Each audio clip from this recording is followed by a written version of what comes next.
오늘 스토리는 예수님께서 부활하신 오후 또 저녁에 나타나는 이야기입니다. 예수님의 2명의 제자, 12명의 사도들은 아니었지만 예수님과 오랜 시간 같이 하고 또 예수님을 가까이서 보고 또 예수님의 가르침을 꾸준히 받았던 제자들 중 한 명이었던 것 같습니다. 엠마오로 갑니다. 아마 엠마오가 이 제자들의 집이 아니었을까 싶습니다. 예수님이 십자가에 못 박혀 죽으시고 곧이어 이제 안식일이 됐기 때문에 집에 머물다가 안식일이 지나고 다음 날 예루살렘에 가서 어떤 상황들이 벌어졌나 얘기도 듣고 또 소식도 듣기 위해서 방문했을 수가 있습니다. 엠마오는 예루살렘에서 한 7마일 정도 되는 거리라고 합니다. 그러면 한 12km 정도 되죠. 그래서 아주 먼 길은 아니지만 그렇다고 또 금방 다녀올 수 있는 길도 아닙니다. 한번 다녀오려면 큰 마음을 가지고 왔다 갔다 해야 되는 길인데 오는 길에 예수님을 만납니다. 예수님인 줄 모르고 어떤 일행이 조인을 해서 함께 길을 걸어가면서 말씀을 풀어주시기 시작하고 그 말씀이 예수 그리스도에 대해 증거하는 말씀이다라는 것을 풀어줍니다. 근데 예수님께서 한참 동안 옆에서 같이 얘기하시는데도 그들의 눈이 닫혀 있었기 때문에 예수님이 예수님인 줄 보지 못하고 있었습니다. 그러다가 엠마오에 도착했고 저녁이 됐습니다. 아마 두 사람은 이분이 좀 특별한 사람인 것 같다라는 느낌을 가졌을 수도 있고 날이 저물었기 때문에 이분이 멀리 가다가 어려움 당할지 모르겠다. 저희 집에서 묵고 가십시오 라고 생각했을지도 모르겠습니다. 그래서 집에 초대해서 저녁을 같이 나누기 시작합니다. 30절 말씀 읽습니다. 30절 시작. 예수께서 그들과 함께 상의 기대에 앉아 빵을 들고 감사 기도를 드린 후 떼어 그들에게 나누셨습니다. 독특한 표현입니다. 원래 자기 집에 오면 집주인이 떡을 떼서 나눠줘야 되는데 30절에 보니까 예수님께서 떡을 떼서 그 집주인들에게 나눠주고 있습니다. 주객이 전도된 거죠. 근데 여러분, 이게 주객이 전도된 게 아니라 이게 원래 맞는 질서다라는 것을 아마 누가는 여기서 얘기하고 싶었을지도 모르겠습니다. 근심이 주인이 되고 때로는 욕심이 주인이 되고 왜 이 두 제자가 예수님을 알아보지 못했을까요? 예수님이 십자가에 죽으신 이후에 슬픔과 절망 때문에 예수님을 알아보지 못했던 것입니다. 여러분, 슬픔과 절망으로 가득 차면 내 옆에 예수님이 오셔도 내 옆에 예수님이 함께 계셔도 우리가 예수님이 함께 계신지 깨닫지 못할 때가 너무나 많습니다.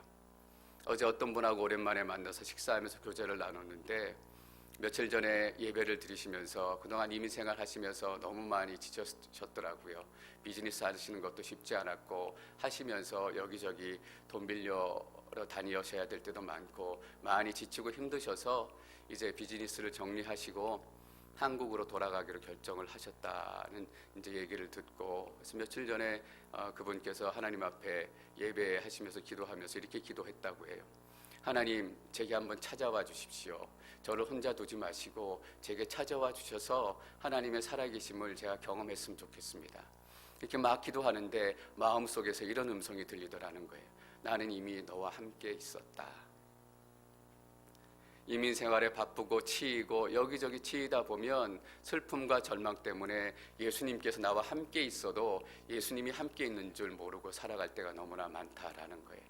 내 삶의 근심이 주인이 되고 내 삶의 걱정이 주인이 되고 때는 욕심이 주인이 되었을 때 주객이 전도되는 거예요.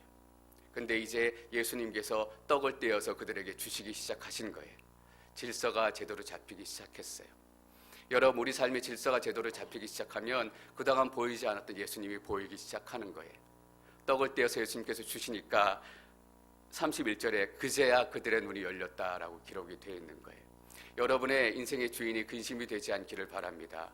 예수님께서 주인이 되시고 주객이 바로 잡혀지는 순간 그동안 보지 못했던 하나님의 임재와 영광을 경험하게 될 것이고 하나님께서 여러분 가운데 얼마나 충만하게 임하셨는지 우리가 직접 볼 수 있게 될 것입니다.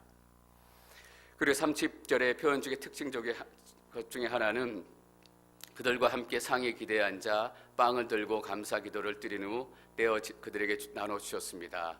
어디서 저희가 많이 보던 표현인 것 같아요. 어디서 저희가 봤을까요? 예수님께서 제자들과 함께 성찬을 나누실 때 누가복음 22장 14절에는 이렇게 기록을 하고 있습니다.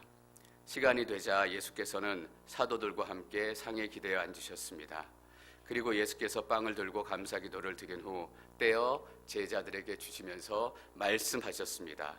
너에게 주는 내 몸이다. 이것을 행해 나를 기념하라.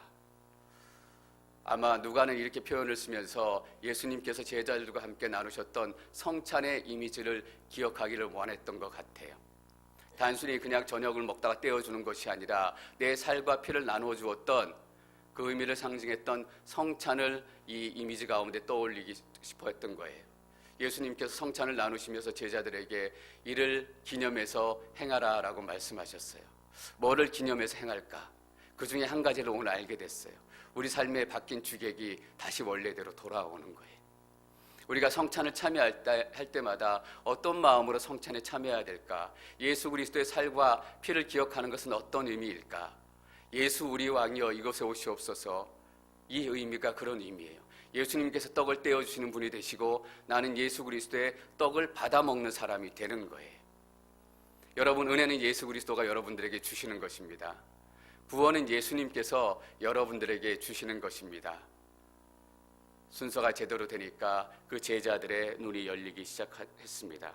31절 말씀 읽습니다. 31절 시작.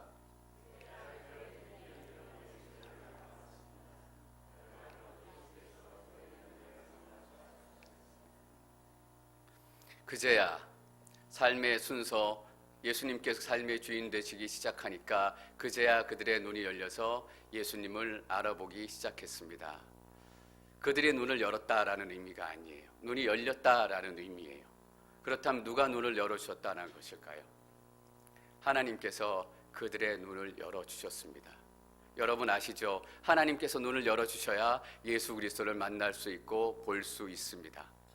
그럼 우리가 이렇게 질문할 수 있어요. 내가 열심히 예수님 찾고 하나님 찾고 구하고 근데 하나님께서 열어주시지 않으면 꽝인데 하나님 구하는 게 무슨 필요가 있고 하나님 찾는 게 무슨 필요가 있나? 아니에요, 여러분. 우리가 하나님을 구하고 찾으면 하나님께서는 찾을 수 있도록 해주신다라고 분명히 약속하셨어요. 구하라 찾으라 두리라라. 그러면 너희가 구하게 될 것이고 찾게 될 것이고 열리게 될 것이다. 구하는 자에게 하나님께서 성령을 주시지 않겠느냐? 어떤 의미예요? 하나님을 찾는 사람에게는 하나님이 어떤 분인지, 예수 그리스도를 찾는 사람에게는 예수 그리스도가 어떤 분인지 알게 해주겠다라는 약속이에요. 하나님이 눈을 열어주시겠다라는 진짜 의미는 뭘까요? 좀 전에 나눴던 그 얘기예요. 우리가 슬픔과 고통과 절망 때문에 하나님을 찾지도 못하고 예수 그리스도를 구할 수 있는 능력조차 없을 때 우리가 어떻게 하나님을 만날 수 있어요? 하나님께서 눈을 열어주셨기 때문에 하나님을 만나게 된 거예요. 지금 제자들의 상태가 어떤 상태예요? 슬픔과 절망 때문에 예수님께서 내 삶을 바꿔주시리라고 생각했고 이 이스라엘을 구원해 주리라고 생각했는데 내 마지막의 소망이 예수님이었는데 십자가 힘없이 턱 달려서 돌아가신 거예요. 끝났다. 예수님께서 다 이루었다라고 선포하시는 순간 제자들은 반대로 이렇게 고백했을 거 아니에요. 내 인생 쫑쳤다. 예수님 믿고 여기까지 쫓아왔는데 절망과 슬픔 때문에 예수님을 찾을 수 있는 능력이 없어요. 그럴 때 우리가 어떻게 예수님 만날 수 있을까? 하나님께서 우리의 눈을 열어주셨기 때문입니다. 이 말씀은 은혜의 말씀이에요. 그 어느 누구도 하나님의 하나님 되심을 보지 못하고 예수 그리스도의 주인 되심을 보지 못할 때 하나님께서 그들의 눈을 열어주셔서 예수 그리스도가 누구인지 하나님이 누구인지 깨닫게 하시는 사건입니다. 여러분 힘들고 어려우실 때가 있습니다. 그때마다 우리가 열심히 예수님을 찾고 예수님을 구해야 만날 수 있다면 우리는 절대 예수님을 만날 수 없어요. 근데 어둠의 그 자리, 하나님 제발 제게도 한번 찾아와 주십시오. 그렇게 간절하게 기도하는 그 자리에 마음속에 오셔서 들리는 음성으로 이미 내가 너와 함께 있다. 하나님께서 그 귀를 열어주시고 마음을 열어주시고 그래서 그 집사님께서 정말 한참 만에 그 눈에서 눈물이 펑펑 쏟아지고 하나님 저와 함께 계셨군요.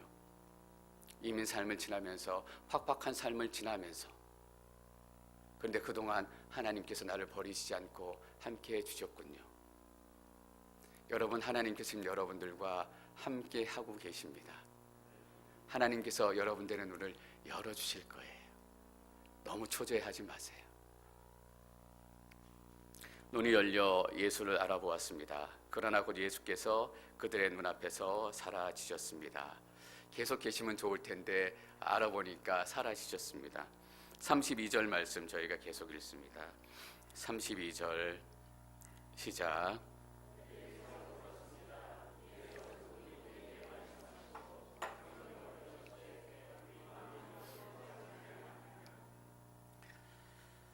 길에서 그분이 우리에게 말씀하시고 성경을 풀어주실 때 위에 그들의 눈이 열려 할 때 표현과 똑같은 표현이에요. 말씀이 열렸다라는 의미예요. 역시 마찬가지입니다. 우리가 열심히 말씀을 연구하고 기도하고 하나님 말씀의 은혜를 주십시오라고 기도하면 하나님께서 말씀이 열리게 하시고 은혜를 주세요. 그러나 그럼에도 불구하고 우리의 인생의 짧음과 인생의 연약함으로 인해 깨닫지 못하는 하나님의 말씀과 비밀들이 너무나 많아요. 여러분, 이렇게 한번 생각해 볼까요? 우리가 하나님의 말씀을 다 깨닫고 열심히 연구해서 하나님의 뜻이 무엇인지 알아야 그 이후에 우리 마음이 뜨거워질 수 있다면 우리의 마음은 절대 뜨거워질 수 없을 것입니다. 모르는 부분이 있고 아쉬운 부분이 있지만 하나님께서 말씀을 열어주시고 우리 마음 가운데 들어오기 시작하면 그 말씀을 다 이해하지 못할 때라도 뜨거움이 우리 가운데 시작하는 것입니다. 저도 설교하지만 하나님의 말씀의 비밀을 다 깨달았다. 어떻게 이렇게 얘기할 수 있겠습니까? 하나님께서 어떤 부분은 나도 모르지만 내 마음 가운데 열정을 주시고 뜨거움을 주셨기 때문에 그 뜨거움을 가지고 하나님께서 깨닫게 하신 부분들, 그 부분들 여러분들의 선포하고 은혜를 나누는 것 아니겠습니까? 그것이 하나님의 역사입니다. 다 알지 못하지만 어떤 부분은 여전히 퀘스천으로 남아있지만 하나님께서는 우리를 뜨겁게 하시고 우리를 움직이게 하시고 우리를 변화시키게 하는 것입니다. 여러분, 말씀이 먼저 가고 우리가 따라가야 합니다. 하나님이 먼저 가고 우리가 따라가야 합니다. 그것이 제대로 된 순서이고 그것이 주객이 잡힌 순서입니다. 마음이 뜨거워진 두 명의 제자들이 예루살렘으로 즉시 떠납니다. 33절 저희가 함께 읽습니다. 33절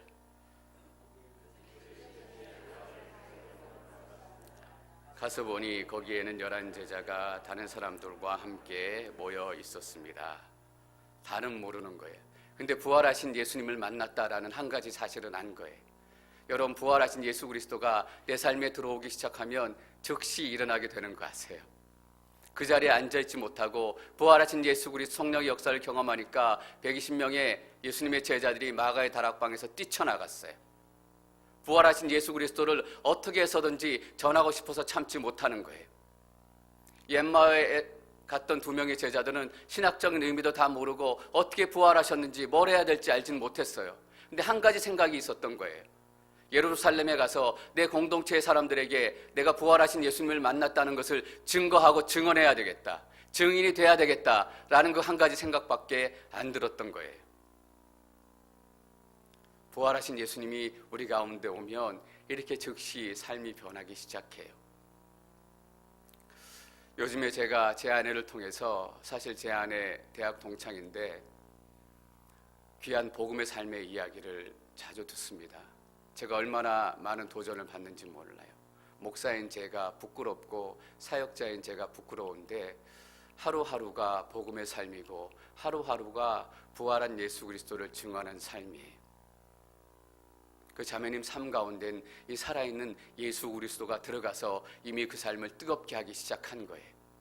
며칠 전에 또 하나 이야기를 들었어요. 문득 서울역에 있는 노숙자들에게 바나나라도 하나 사다 주고 싶다라는 생각이 들어서 왜 복음의 혈정에 있는 사람들은 가난한지 모르겠어요.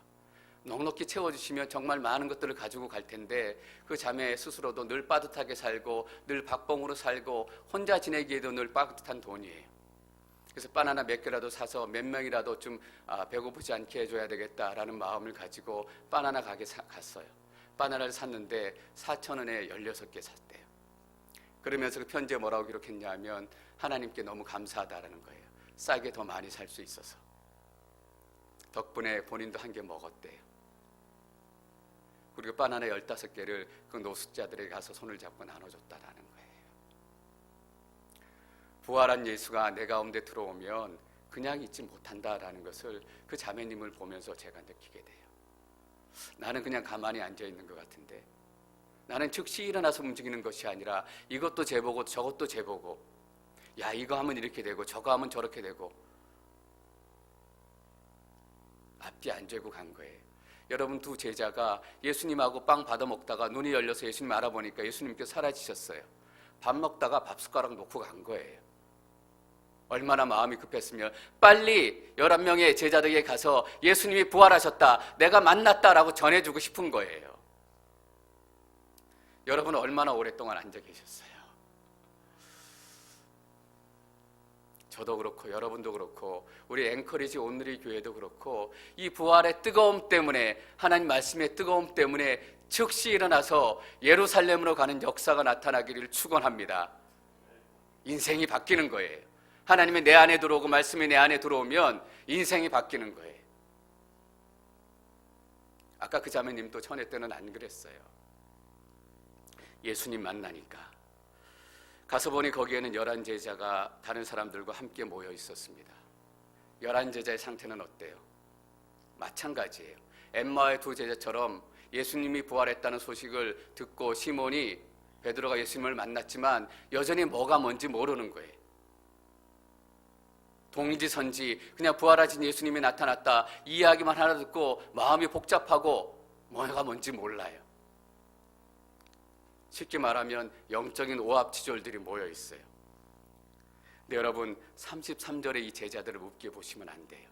왜냐하면 여기서 교회가 시작되기 때문입니다.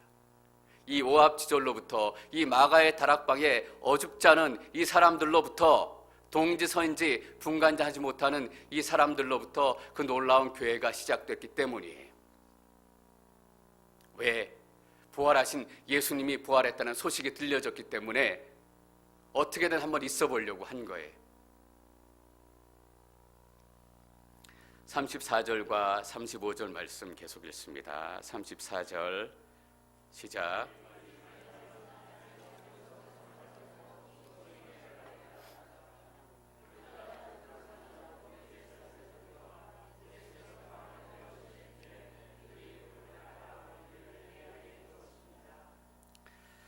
제자들이 먼저 얘기해요. 엠마오 두 제자가 와서 예수님 부활하신 거 만났다라고 얘기하고 싶은데 제자들도 본인도 들은 얘기가 있으니까 입이 근질근질하잖아요.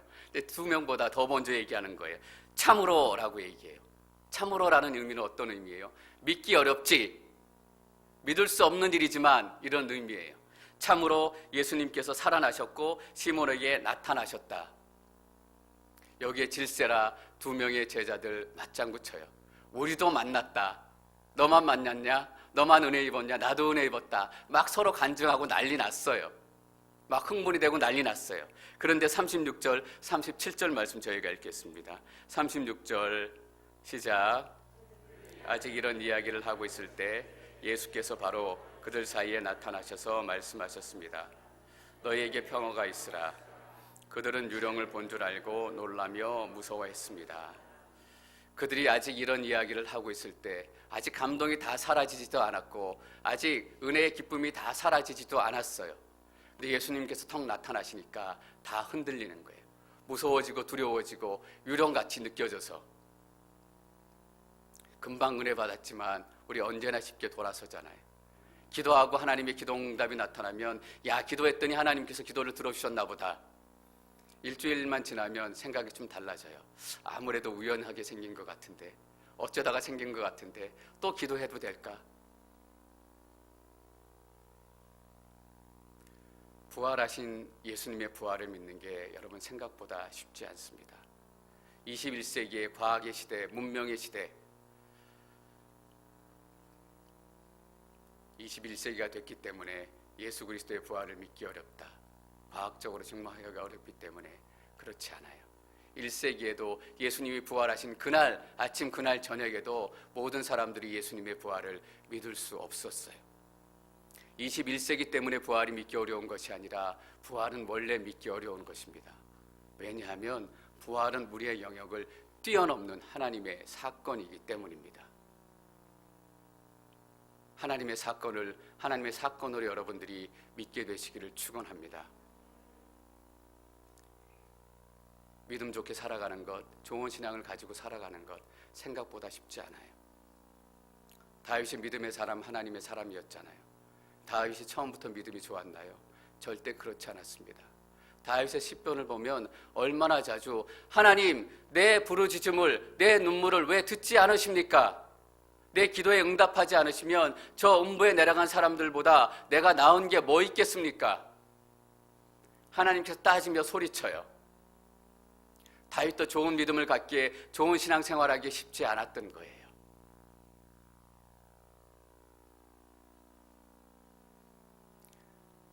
너무나 약하기 때문이에요. 그래서 우리의 눈이 열려져야 하고, 우리의 귀가 열려져야 하고, 우리의 마음이 열려져야 하는 것입니다. 그들이 유령은 본 줄 알고 깜짝 놀라며 무서워 얘기하기 시작했습니다. 38절 말씀 읽습니다. 38절 시작.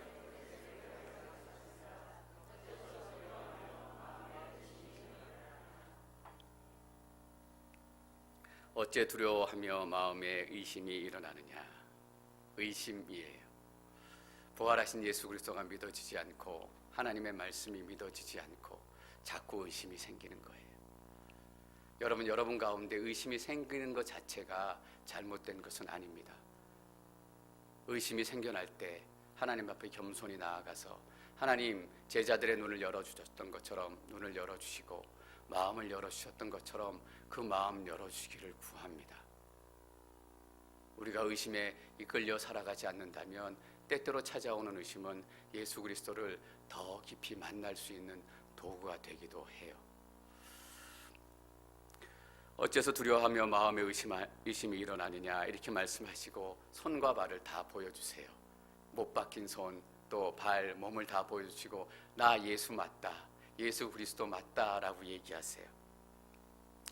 41절, 42절, 43절 말씀 계속 읽습니다. 41절부터 시작. 너무 기쁘고 놀라와 오히려 믿기지 않았습니다. 그때 예수께서 그들에게 물으셨습니다. 여기에 먹을 것이 좀 있느냐? 그들은 구운 생선 한 토막을 갖다 드렸습니다. 그러자 예수께서는 그들 앞에서 생선을 가져다 잡수셨습니다.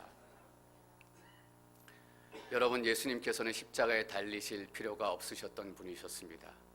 예수님께서 왜 십자가에 달리셨습니까? 우리의 죄 때문에 달리신 거예요. 예수님께서는 구운 생선 한 마리를 드실 필요가 없으신 분이세요.